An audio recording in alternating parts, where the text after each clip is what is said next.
Is to cut 12,000 jobs in Europe by the end of 2020. The goal is to return to profitability, and it's going to do so by reducing costs to install demand. Lauren Fix is the car coach, joins me now. All I ever hear from Ford is just a series of closing this plant in Britain, cutting these jobs there, slowly. I mean, what's left?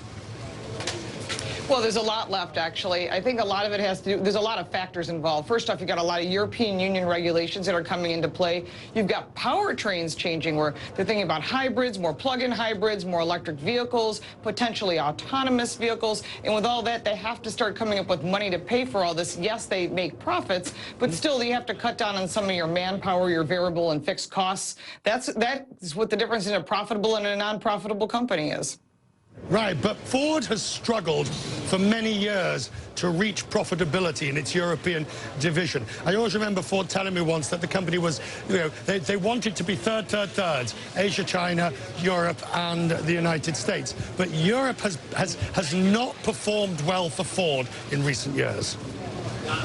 Yeah, it's a shame because Europe used to do really well for Ford, especially in small cars. When you're looking at the old Ford Fiesta and the XR4 and things like that. So now what you're looking at is a change. Consumers want compact crossovers. They want pickup trucks here in the U.S. And in Europe, you're looking at small cars as well. Different countries have different requirements, different regulations. And then, of course, you've got still a factor with less people looking at diesel, although diesel is still pretty strong in Europe. You've got petrol and electric vehicles that are putting demands and government regulations and costs increasing. So like any company, first thing you have to look at is where do we cut costs? Our biggest expense is always manpower. And they've got multi-level layers of management, so there's going to be quite a few salaried jobs let go on a global basis.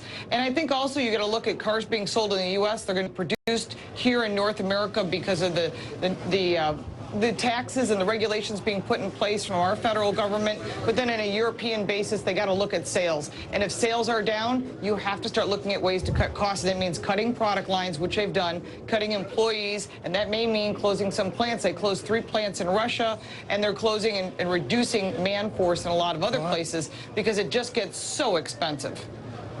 And the GM and Astra and the question of post-Brexit production, that is also going to create a wrinkle in the automobile sector.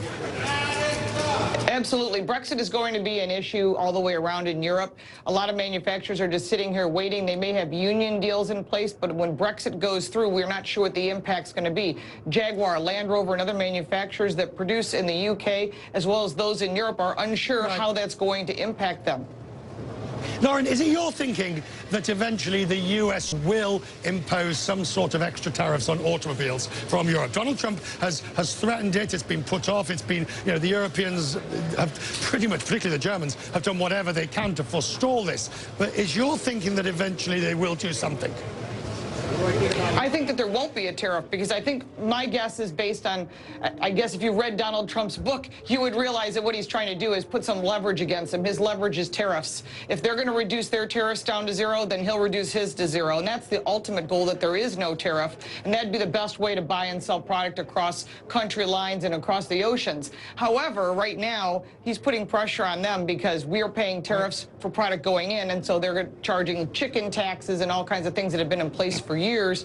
Will it change? This is not a quick overnight change. This is going to change eventually. I think you'll see this even in Asia when they all sit down and finally sort things out, that we'll keep increasing our tariffs if you increase yours. And so the only choice, the only positive, intelligent choice would be to have no tariffs. But that has to remain on both sides. Otherwise, it's just going to cost everybody more money.